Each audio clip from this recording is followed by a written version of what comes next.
तो आज बात खतरनाक रास्तों की, आज बात उन रास्तों की जिन्हें तय करना मुश्किल होता जा रहा है, जिन रास्तों पर चलकर मंजिलों तक पहुंचने में काफ़ी जद्दोजहद करनी पड़ रही है और उन मुसाफिरों की परेशानी बढ़ती जा रही है। लेकिन जिम्मेदार हैं कि इस ओर से आंखें मूंदे बैठे हैं या फिर सब कुछ जानते बूझते अनजान बने बैठे हैं।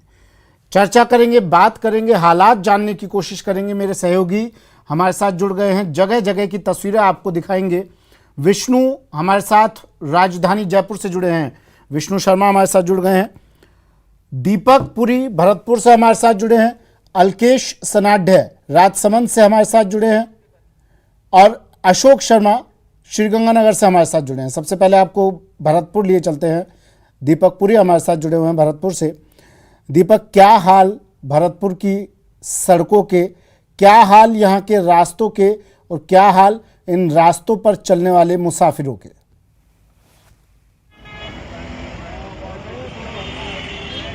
देखिए सुमित, भरतपुर की बात की जाए तो भरतपुर में ज़्यादातर जो सड़कें हैं वो गड्ढों के रूप में तब्दील हैं और सड़कों का हाल इस तरह है कि वहाँ से जो लोग गुजरते हैं वो इस तरह से गुजरते हैं कि न जाने कब कौन सा हादसा वहाँ पर घट जाए, और ऐसे हालात भरतपुर की शहरों के हैं। मैं इस वक्त सारस चौराहे पर खड़ा हुआ हूँ। ये वो चौराहा है जहाँ आए दिन कोई ना कोई बड़ी दुर्घटनाएं जो है वो होती रहती है। कई लोगों की यहाँ पर दुर्घटनाओं में मौत हो चुकी है और ये देखिए इधर से जो है जयपुर की तरफ से वाहन आते हैं और इधर की आगरा की तरफ से। अब तस्वीरें देखकर आप अंदाजा लगा रहे होंगे कि कोई भी यहाँ पर नियमों और कायदों का यहाँ पर पालन करता हुआ नजर नहीं आ रहा है। अपनी मनमर्जी से लोग जो है जाते हैं और इसी कारण जो है यहाँ पर दुर्घटना होती है। कुछ दिनों पहले भी यहाँ पर एक ट्रक ने एक स्कूटी पर जा रही एक युवती को टक्कर मारी थी और उसे कई किलोमीटर तक घसीटते हुए ले गया था और उसके बाद में उसका जो शरीर था वो पूरी तरह से छत विचित हो गया था। ये हालात हैं भरतपुर के और ऐसे कई स्पॉट हैं सुमित जहां पर जो दुर्घटना है उनकी संभावनाएं बनी रहती हैं। यहाँ से पास में ही शीशम तिराया जो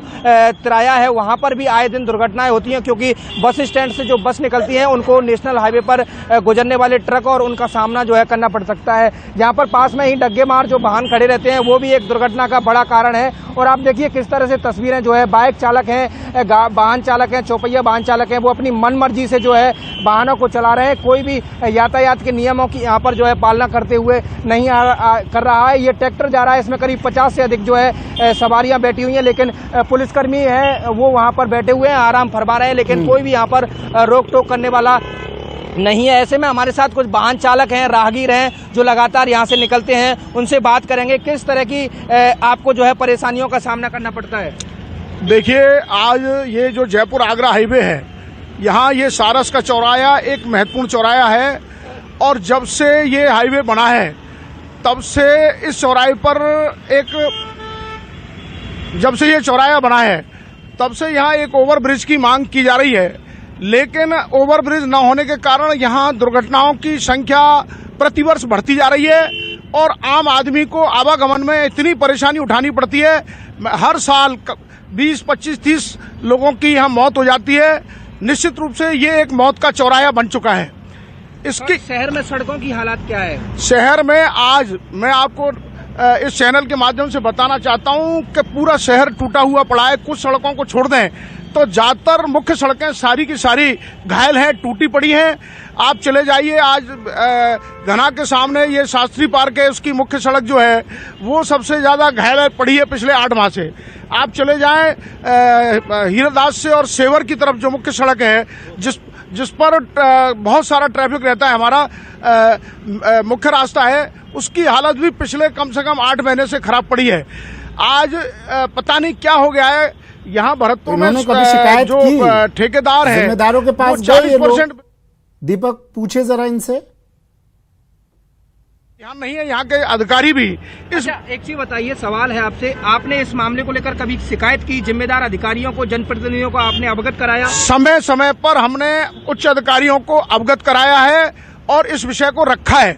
आज भरतपुर की मुख्य सड़क भी जो बिजली घर से लेकर कुम्हेर गेट तक को जाती है, मेरे साथ हमारे नगर निगम के प्रतिपक्ष के नेता भाई रूपेन जी भी खड़े हैं, हमारी पार्टी के जिला मंत्री कालीचंद जी खड़े हैं। अच्छा, नगर निगम के नेता प्रतिपक्ष हैं आप। नगर निगम सड़कों को बना नहीं रहा है, हालात खराब है, शहर की ज्यादातर सड़कें टूटी पड़ी हैं।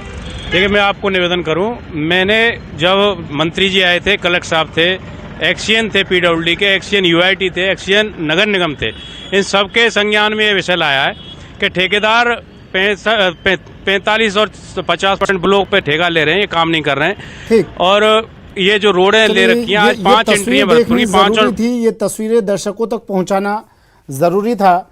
कुछ महिलाओं से भी बात करें। देखिए, मेरे सहयोगी राजसमंद से भी अलकेश जुड़े हुए हैं, श्रीगंगानगर से अशोक जुड़े हुए हैं, मैं आप दोनों के पास भी आऊँगा, लेकिन पहले राजधानी जयपुर लिए चलते हैं दर्शकों को, जहाँ कुछ महिलाएं मेरे सहयोगी विष्णु के साथ जुड़ी हुई हैं।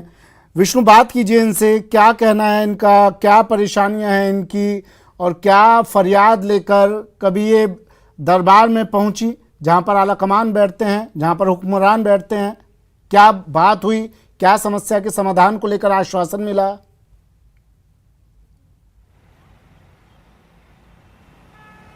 देखिए, हमारे साथ जो आज मौजूद हैं वो प्रेरणा सिंह चंद्रावत, जो कि खुद बहुत लंबे समय से रोड एक्सीडेंट के ऊपर काम कर रही है। ना सिर्फ जयपुर राजस्थान बल्कि तमाम अन्य जगहों पर ही जाती है, रोड सेफ्टी के बारे में लोगों को सुझाव देती है, पूरा आकलन जो करती है। लेकिन सबसे बड़ी बात कि रोड एक्सीडेंट की वजह से इन्होंने खुद ने ड्राइव करना छोड़ दिया है, खुद अब टैक्सी कार यूज करती है, कहीं चलने पड़े। सड़कों पर चलना इतना दूभर हो गया है कि राजधानी में चलने पर इन्होंने टैक्सी यूज करना शुरू कर दिया है। तो हम बात करेंगे प्रेरणा चंद्रावत जी से। मैडम, आप रोड सेफ्टी के लिए काम करते हैं, लेकिन आपने खुद ने ही अब टैक्सी में चलना शुरू कर दिया, क्या दिक्कतें रोड सेफ्टी के लिए आती है महिलाओं को या एक आम जन के नाते? देखिए, ऐसा है, मैंने तो इसलिए बंद किया कि एक तो पार्किंग की सुविधा नहीं मिलती है। अगर आप अपनी पर्सनल कार से चलते हैं तो पार्किंग की सुविधा नहीं मिलती है।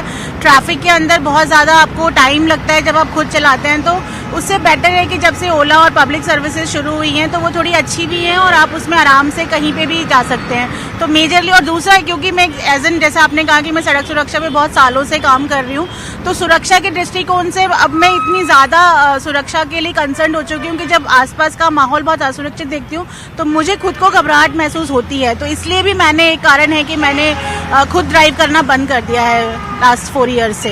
क्या कभी किसी से शिकायत की है आपने रोड एक्सीडेंट्स के बारे में? कैसे कम होने चाहिए, क्या दिक्कतें यहाँ पे आती है रोड में एक शहरवासी को चलने में?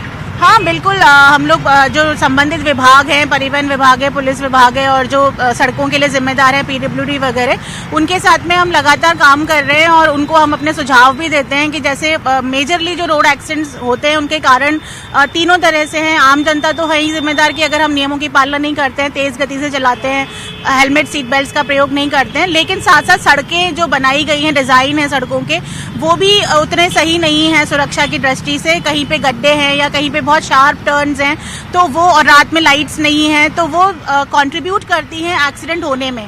तो दोनों ही तरह से प्रॉब्लम्स हैं और वो हम संबंधित विभाग को भी पत्राचार के माध्यम से और मीटिंग्स के माध्यम से मिलते हैं और आम जनता को भी समझाइश करने का काम करते हैं। राजस्थान में रोड एक्सीडेंट रोकने के लिए 2020 में तमिलनाडु मॉडल लेके आया गया था, लेकिन उसके बावजूद राजस्थान में सड़क हादसे बढ़े हैं। उनको लेके आपको क्या आकलन रहा है? देखिए, तमिलनाडु मॉडल जो है, वो जो मैंने अभी आपसे कहा कि जो विभाग है उनकी जो जिम्मेदारी है और जो आमजन है उनकी जो जिम्मेदारी है, उसको कंबाइन करके उन्होंने एक प्रोजेक्ट बनाया है और उसको उन्होंने धीरे धीरे अपने सब जगहों पे इम्प्लीमेंट किया। खास तौर पे एम्बुलेंसेज की जो सेवा है उसको उन्हें इंटीग्रेट किया और ऐसी जगहों पे चिन्हित लगे करके गाड़ियां खड़ी करी जहां पे एक्सीडेंट ज्यादा होते हैं, ब्लैक स्पॉट से, ताकि लोगों को जल्द से जल्द अस्पताल पहुंचाया जा सके। राजस्थान में हालांकि वो प्रोजेक्ट लाया गया है, उसको करवाने के लिए भी सक्षम स्तर पे प्रयास हो रहे हैं, लेकिन अभी क्योंकि राजस्थान की जो बनावट है, हमारा जैसलमेर एक बहुत ही रेगिस्तान इलाका है।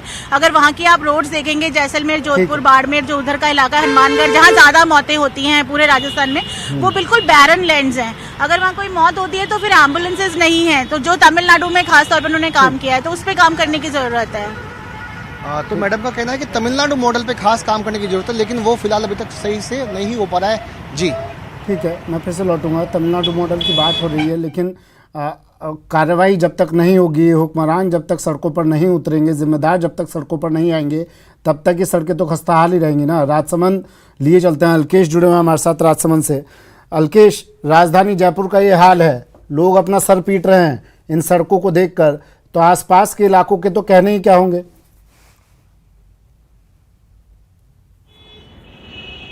जी सुमित, मैं आपको बता दूं, इस वक्त मैं खड़ा हूं नेशनल हाईवे नंबर 8 पर। नेशनल हाईवे नंबर 8 देश के लिए बहुत मायने इसलिए रखता है क्योंकि ये वो इकोनॉमिक कॉरिडोर है जो दिल्ली को मुंबई से जोड़ता है। लेकिन राजसमंद जिले की अगर बात की जाए तो राजसमंद जिले में यहाँ पर जो सबसे प्रमुख समस्या है इस हाईवे के निर्माण को लेकर, इस हाईवे के निर्माण को लेकर यह सबसे बड़ी समस्या लोगों की शिकायत रहती है क्योंकि लोग सबसे ज्यादा टोल इसी इलाके में चुकाते हैं। इस वक्त हमारे साथ शहर के कुछ प्रबुद्ध नागरिक हैं, कुछ व्यापारी हैं, जिनसे खुद समझने की कोशिश करते हैं कि आखिर उन्हें क्या तकलीफ होती है। आप पहले तो अपना नाम बताइए और आप इस हाईवे से होकर गुजरते हैं तो क्या प्रमुख समस्या आपको सामने आती है? मेरा नाम नर्मदा शंकर पालीवाल है, मैं व्यापारी हूँ। सबसे बड़ा समस्या तो हमारे राजसमंद व्यापार को लेके हो गई, ये ब्रिज ऐसा गलत बना दिया जो पूरा व्यापार खत्म हो गया। दूसरा इतने गलत तरीके से कट दे रखे हैं जहाँ आए दिन हादसे होते हैं और अधिकारी आते सिर्फ खाना पूर्ति करके निकल जाते हैं।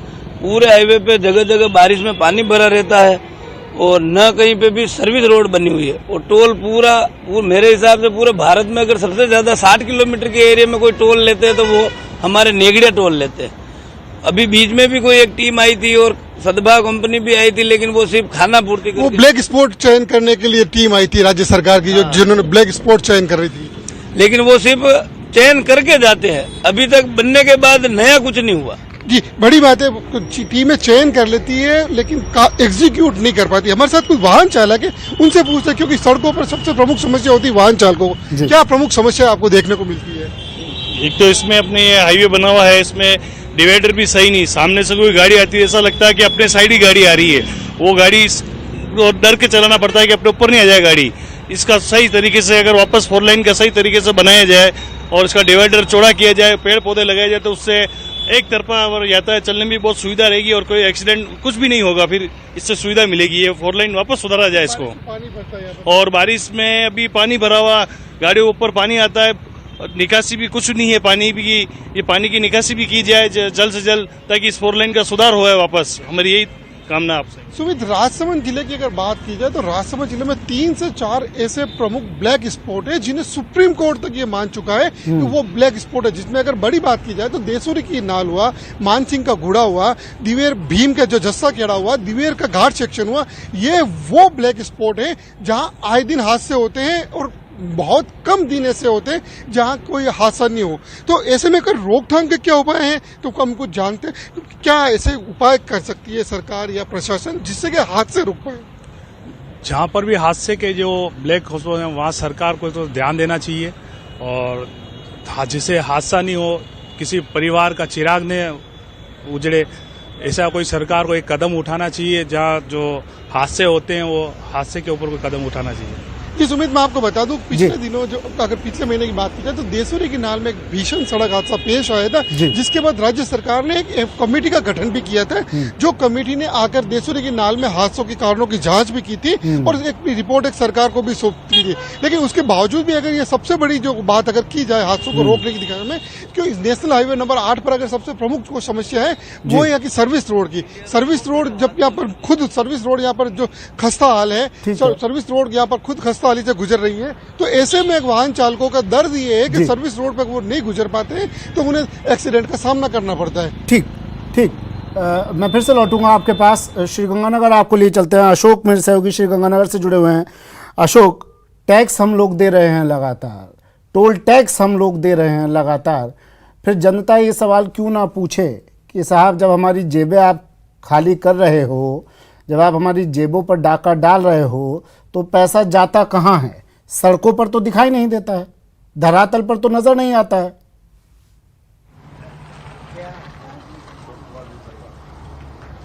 देखिए, ऐसा नहीं कि सुमित जी की जनता जवाब नहीं मांग रही है। जिम्मेदारों से और जवाबदेहियों से जवाब मांगा जा रहा है और मांगने के बाद में जिस तरह से श्री गंगानगर जिले के अंदर लोग लगातार मांग कर रहे हैं प्रशासन से कि ये काम किया जाए, लेकिन उसके बावजूद भी प्रशासन के कानों पर वाकई जू नहीं रेंग रही है। अभी देखिए, हम श्री गंगानगर जिला मुख्यालय के मेन बाजार, ये जिला मुख्यालय का मुख्य बाजार है और मुख्य बाजार की स्थिति आपको दिखाएं तो देखिए महर्षि दयानंद सरस्वती मार्ग से लेकर तह बाजार तक जाने वाले इस मुख्य सड़क का यह हाल है। यहाँ रोज सैकड़ों नहीं हजारों लोगों की आवाजाही यहाँ पर होती है और हजारों लोगों की आवाजाही का अंदाजा लगा सकते हो कि किस हद तक इनके यहाँ के जो व्यापारी है उनका व्यापार प्रभावित होता होगा और कहाँ तक इन लोगों का जो राहगीर है, कम से कम जो दोपहिया वाहन चालक हैं, उनसे भी हम कितना परेशान होते होंगे। हम कुछ लोगों से बात करने का प्रयास करेंगे यहाँ पर कि क्या हालात हैं इस समय। शहर की सड़कें खुद ही पड़ी हैं, क्या हालात हैं इन दिनों?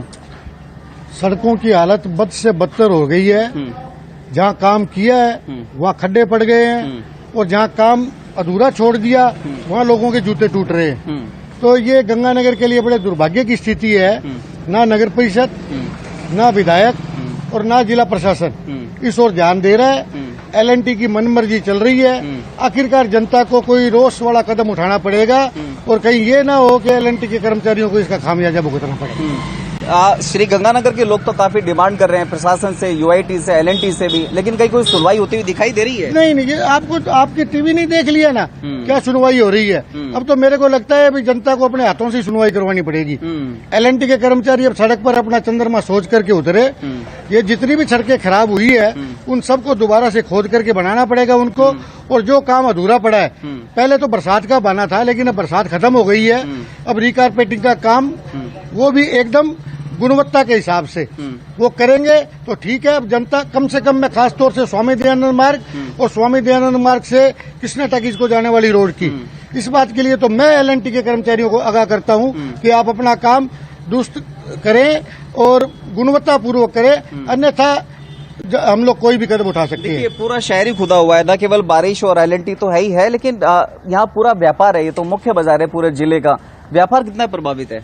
व्यापार खूब प्रभावित है। अब आप देखो जो महिला ग्राहक यहाँ ज्यादा आती है और महिला ग्राहक क्या सोच करके आएगी बेचारी। आप पुरुष के जूतों में और महिला की चप्पलों में बड़ा फर्क होता है। बच्चियां ऊंची एडी की चप्पलें भी पहनती है, तो क्या ये सड़कें बच्चियों के पांव तोड़ने के लिए? तो इसलिए मेरा ये कहना है कि ये काम जल्दी से जल्दी किया जाए, अन्यथा रोष कहीं उबाल का रूप ना ले ले। वाकई सुमित जी देखिए, ये सड़क के मैं आपको हालत बताऊं तो जो रोड़ी हैं, जो गिट्टियां हैं, वो 2-2 इंच की गिट्टियां हैं। चलते हैं, दौलत पारिक जुड़े हुए हमारे साथ टोंक से। शहरों के हाल है, राजधानी के हाल हैं, तो टोंक में ग्रामीण इलाकों में किस तरह की तस्वीरें होंगी ये जान लेते हैं दौलत से। दौलत, क्या कहते हैं टोंक के निवासी, किस तरह के हालात हैं टोंक की सड़कों के, और जिम्मेदार क्या कहते हैं? आपकी बात हुई हो उनसे अगर?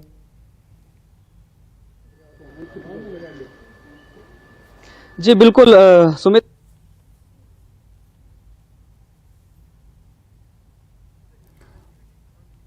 चलिए ये तस्वीरें भी हम आपको दिखा रहे हैं। सड़कों का सबसे बड़ा रियलिटी चेक आज हम कर रहे हैं और एक एक रास्ते की हकीकत आपको दिखा रहे हैं, और इस हकीकत से रूबरू आज जिम्मेदार भी हो रहे होंगे न्यूज़ 18 राजस्थान के जरिए। अलकेश, सवाल ये कि हम कितनी बार भी कैमरे की नज़र से ये तस्वीरें जिम्मेदारों तक पहुंचा लें, लेकिन हालात जस के तस, ज्यों के त्यों। आपने बात की यहाँ के जिम्मेदारों से, कहते क्या हैं वो लोग, किस तरह से पल्ला झाड़ते हैं वो लोग?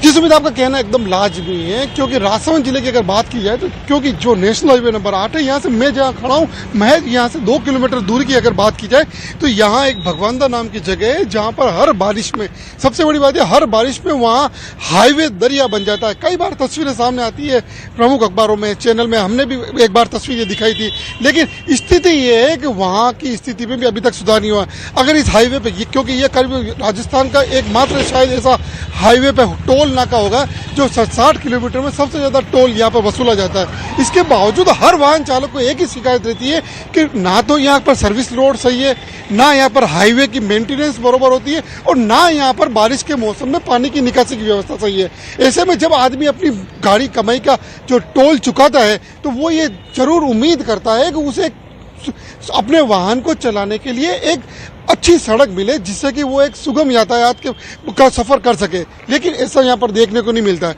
वहीं अगर राजसमंद जिले की बात की जाए तो देसुरी की नाल में हादसा कोई आम बात हो चुकी है, कोई पहली बार नहीं है जहाँ पे देसुरी की नाल में हादसा हुआ हो। अब पिछले दिनों की अगर बात की जाए तो भीम से लेकर दिवेर तक एक नया एक्सीडेंटल जोन राजसमंद जिले में बन गया है, क्योंकि पहले की बात की जाए तो इस हाईवे पर सिर्फ एक यही बेल्ट ऐसा था जो 4 लेन नहीं था। अब पिछले कुछ दिनों से यहाँ पे 4 लेन बनने का निर्माण शुरू हो गया। इसका समाधान ये है अगर इस रोड पर एक्सीडेंट रोकने के लिए अगर बात की जाए तो सबसे पहले सड़क यातायात के नियमों की सही ढंग से पालना करवानी होगी। तो क्यों नहीं करवा पा रहे हैं जिम्मेदार लोग, प्रशासन? जोन है वहां इतना बड़ा, इतना मुश्किल काम है।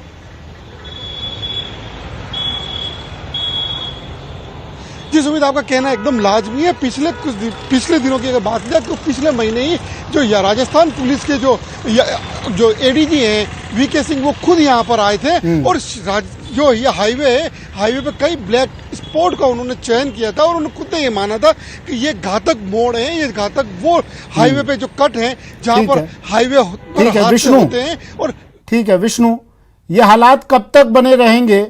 क्योंकि हम तो हर साल तस्वीरें दिखा देते हैं, हम तो हर साल अपनी जिम्मेदारी पूरी कर लेते हैं, हर साल, हर महीने, हर दिन हम ये तस्वीरें दिखा रहे हैं। मानसून आता है, बारिश होती है, सड़कों की पोल खुल जाती है, सड़कें उधड़ जाती हैं और रोज हादसों को न्योता देती है। हादसे कम नहीं हो रहे हैं, बढ़ रहे हैं।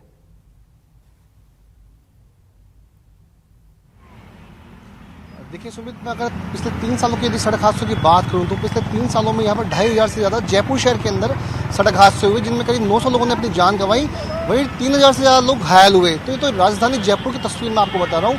वहीं पर जब 2021 तक यहाँ पर केवल 27 ब्लैक स्पॉट हुआ करते थे, वो बढ़कर के अब करीब 35 से ज़्यादा हो गए। यानी कि समस्या, विष्णु ये समझाने की कोशिश कीजिए समस्या कहाँ आ रही है। ये इतना बड़ा टास्क है ये शासन के लिए, प्रशासन के लिए। सड़कें दुरुस्त करना इतना बड़ा टास्क है उनके लिए कि वो नहीं कर पा रहे हैं, सालों साल गुजरते जा रहे हैं।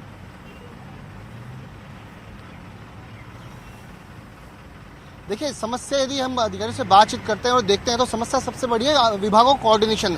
ट्रैफिक डिपार्टमेंट का जो कोऑर्डिनेशन है वो परिवहन विभाग के साथ में होता है, ट्रांसपोर्ट के साथ होता है, उसमें नगर निगम, जेडी और तमाम जो एजेंसियां वो शामिल होती है। यानी सभी लोग जब एक जगह बैठते हैं तभी जाके आगे का विचार होता है कि सड़क हादसों को कैसे रोका जाए। जब तक इनका कोऑर्डिनेशन नहीं होता तो ऐसे में वजह यह है कि सड़क हादसे यहाँ पर होते हैं और यही वजह जयपुर में भी सामने आती है। जी ठीक है, कोऑर्डिनेशन की कमी है और इस वजह से ये इसका भुगतान कर रही है जनता, अपनी जान देकर इसकी कीमत चुकानी पड़ रही है सिर्फ प्रशासन के कोऑर्डिनेशन की कमी के कारण। शुक्रिया आपका हमारे साथ जुड़ने के लिए विष्णु, तमाम तस्वीरें दिखाने के लिए, तमाम जानकारी के लिए। अलकेश आपका भी शुक्रिया, दौलत भी हमारे साथ जुड़े, अशोक आपका भी शुक्रिया तमाम जानकारी के लिए, तस्वीरें दिखाने के लिए।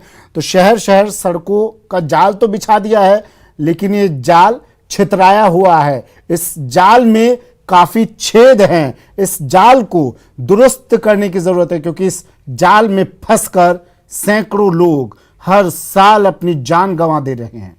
फिलहाल हमारी इस खास पेशकश में इतना ही, दीजिए इजाजत, नमस्कार।